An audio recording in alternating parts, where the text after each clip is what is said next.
मी गजानन शेषराव सताळकर, माजी बांधकाम नगर परिषद उदगीर। मी 10 वर्षे बांधकाम सभापती म्हणून काम केलेलं आहे। पण 2021 पासून आम्ही या अगोदर पण डॉक्टर बाबासाहेब आंबेडकर यांचा पूर्णाकृती पुतळा चौकात व्हावा म्हणून कित्येक लोकांना आंदोलने केली, बलिदान दिले। आम्ही 2001 पासून माजी नगराध्यक्ष उषा कांबळे आणि मी सभापती म्हणून काम करत असताना आम्ही त्यावेळेसपासून शासनाला वेळोवेळी प्रस्ताव पाठवत आहोत, विनंत्या करत आहोत, आंदोलनं करत आहोत। पण आमच्या विनंतीला शासनाने आणि आमच्या मागणीला केराची टोपली दाखवली। यानंतर या राज्याचे कॅबिनेट मंत्री तथा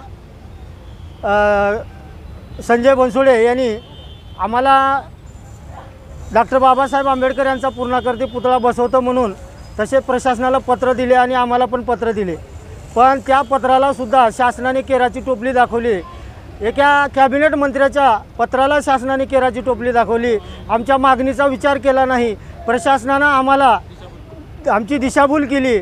आम्हाला कुठलीच कल्पना न देता आज तारखेला माता सावित्री यांची पुण्यतिथी असताना सुद्धा डॉक्टर बाबासाहेब आंबेडकर यांचा पुतळा या ठिकाणाहून हलवत आहेत। आम्ही त्यांना विनंती केली, आपण कशा प्रकारे पुतळा करत आहात, कुण्या ठिकाणी उभा करत आहात, परंतु आम्हाला कुठलेच ठोस असे कारण दिले नाही। मी करतो, मी बघतो, मी असा करतो, मी तसा करतो असं त्यांनी आम्हाला खोटे आश्वासने दिले आणि आज बाबासाहेबांचा पुतळा या ठिकाणाहून काढत आहेत। यासाठी मी गजानन सताळकर व सर्व बौद्ध बांधवाच्या वतीने मी नगरपालिका प्रशासनाचा आणि लोकप्रतिनिधीचा जाहीर निषेध करतो।